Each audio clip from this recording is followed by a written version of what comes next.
Hello and welcome back to your Game Nation, where we bring you all things TCG. My name's Preston. Today we are going over the recent reveals on Twitter and a few of the things on the websites because stuff's happening, which is great. But not as much as normal, which is also really great. Let's get you out of here as fast as possible, get you into your local tournament so you can win some packs and stuff. So the first thing we want to show is, we talked about it last week. We said it's coming, it should be coming later. It's here now. It's very expensive for most people. It comes with a lot of nice, really cool stuff. And if you break it down, it probably adds up to close to what you would pay for each thing individually. But as a total, pretty expensive in general. But if you want it, it's up for pre-order now. The pre-order ends fairly soon. It always comes sooner than you expect it to, so plan ahead and get it in if you actually think you're going to be able to buy it, and then you'll receive it sometime next year. It's a long time away to throw down $180, but we saw the promos before, or the reprint SRs and secrets and stuff. They're all really nice.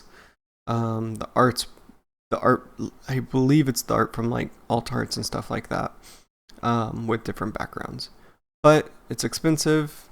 I'll link it in the description, and you can make that choice for yourself if you want to drop the money on it. Moving on to the next part of the news. We have our page for OP09 and the English name of Emperors in the New World. So I think we saw the Japanese side a couple weeks ago, right before we got our first leader reveal. This is basically the same thing. There's absolutely no information. There's a release date of December, and that's about it. But Emperors in the New World are OP09 name, which is pretty cool. And we already know what that looks like because for some reason they don't put the English pack art here. Probably still working on it. But we know what it's going to look like because we already saw the Japanese one, and I don't think they've changed it so far, just with different text. But now on to the really good stuff. We'll go through all of the cards they revealed on Twitter, which is mostly the reprints for the new booster pack, but I want to do what the thumbnail showed you first, because you clicked on this video most likely because you saw this, or the other one. Either way, we got the next two leaders for OP09 revealed, and the first one here being Monkey D. Luffy, purple black leader, 4 life, 5k power, Yonko, or Emperors of the Sea, Straw Hat Crew. Dawn times 1, your characters have +1 cost. During your turn, once per turn, when 2 or more Dawn cards are returned to your Dawn deck from play, set up to 1 of your Dawn from your Dawn deck as active and up to 1 Dawn from your Dawn deck as rested. That's pretty cool. It's giving the starter deck 14, I think, characteristics of having a additional cost, and then you get a little bit of Dawn recovery. It's not ramp because it's if you have a -2 Dawn effect, you get 1 active, 1 rested. I guess it kind of works as a ramp because you're getting 1 back active, but it feels like a late game effect as of right now. There's only like high minuses on characters later in the game. We saw all the way back from set 1 with King and the Kaidos, and all of your big boss characters in purple have high minuses, up to 10 with our Gear 5 Luffy.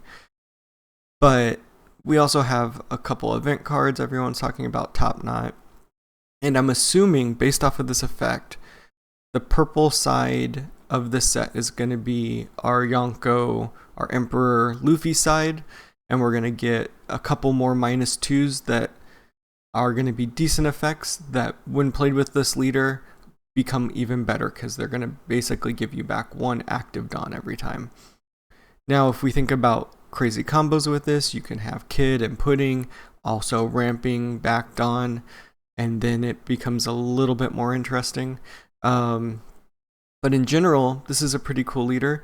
Purple's getting a ton of great support right now, and the Straw Hat Purple stuff is getting a ton of great support right now, especially with the new starter deck that's coming out for the reprint deck that's coming out around this time as well.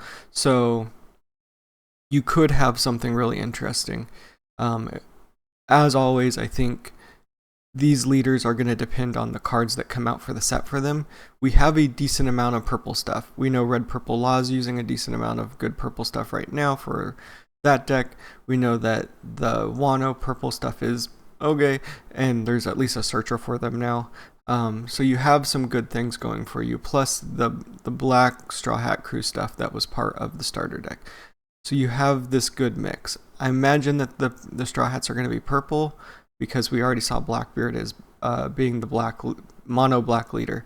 So I can't imagine Luffy getting too much in the black support side, but also you could probably play your Old Navy stuff, a decent amount of the good ones, and be okay.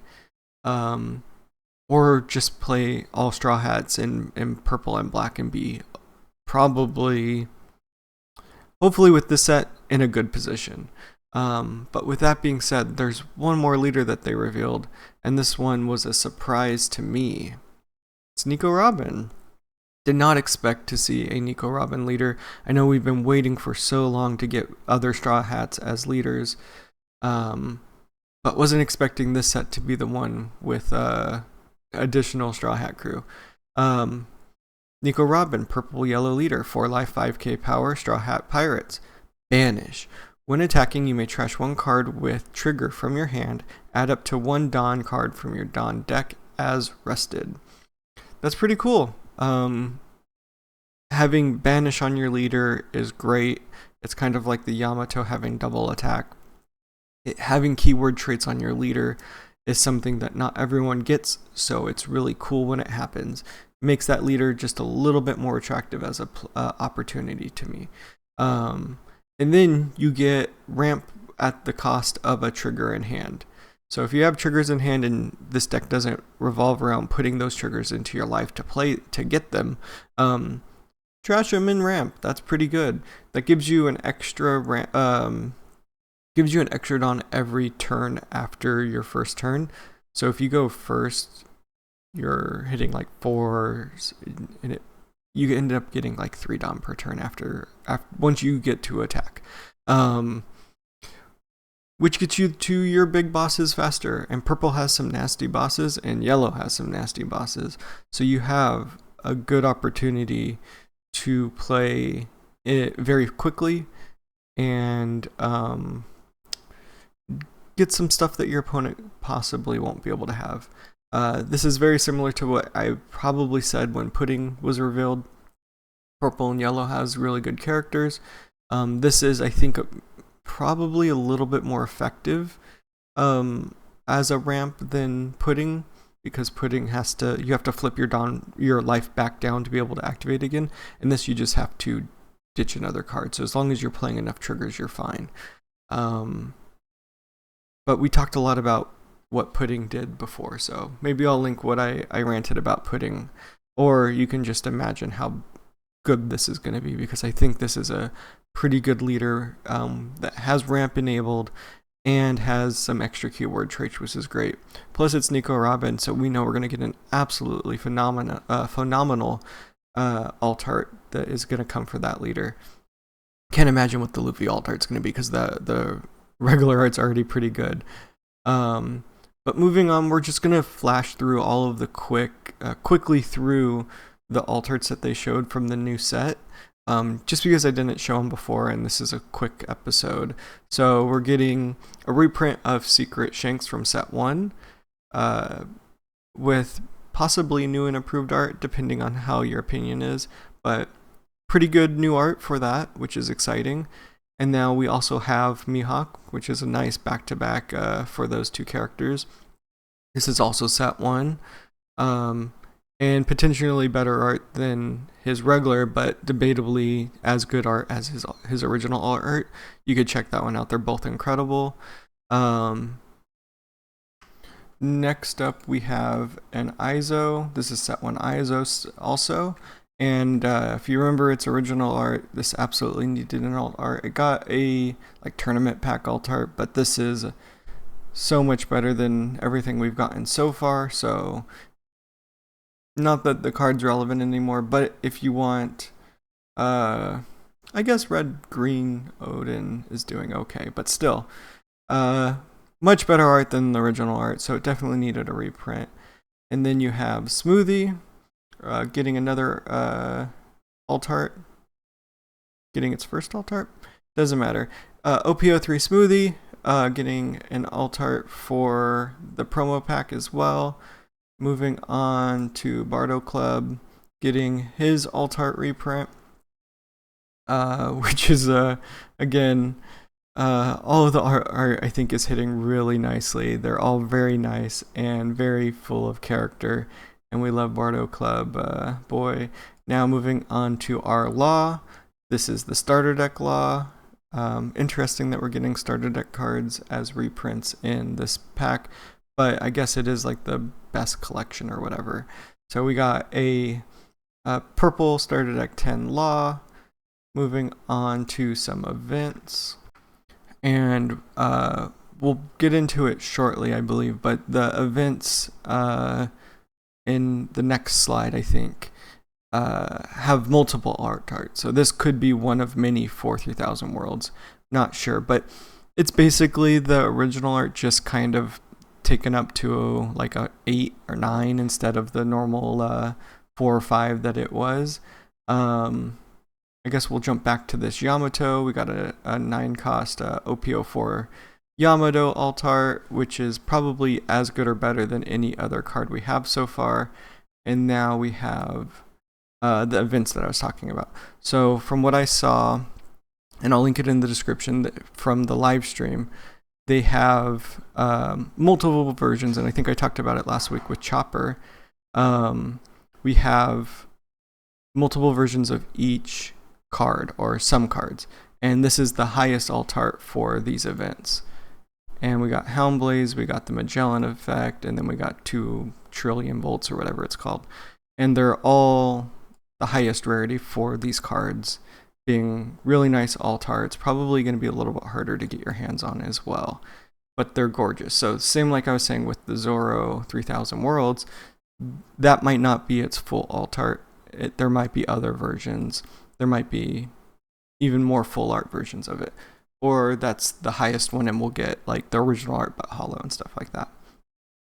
Moving on to the last thing that was revealed, and I feel like we knew that there was going to be a ton of Dawn in the set, and we saw a Three Brothers trio alt art Dawn a few weeks ago, and now we are getting the Beast Pirates versions of that. So our 3 heads of the Beast Pirates, this one being Queens.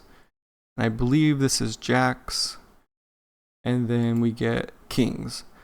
And of course, kind of partial to Queen.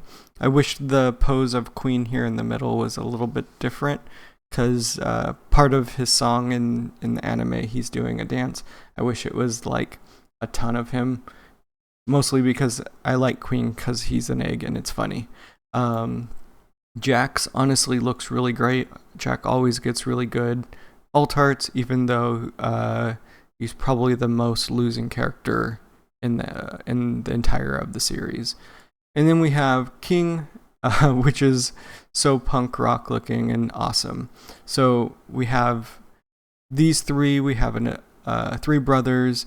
We'll probably get a couple more throughout. Because I remember seeing maybe a leak or something that this set has like 40 Dawn in it or something crazy, like 20 to 30 Dawn, something insane. So there's going to be a ton of alt arts, and if it's anything like the 3 brothers, there's going to be non-hollow versions of these, because I believe there was like maybe a common looking one, a hollow one, and then like the secret one.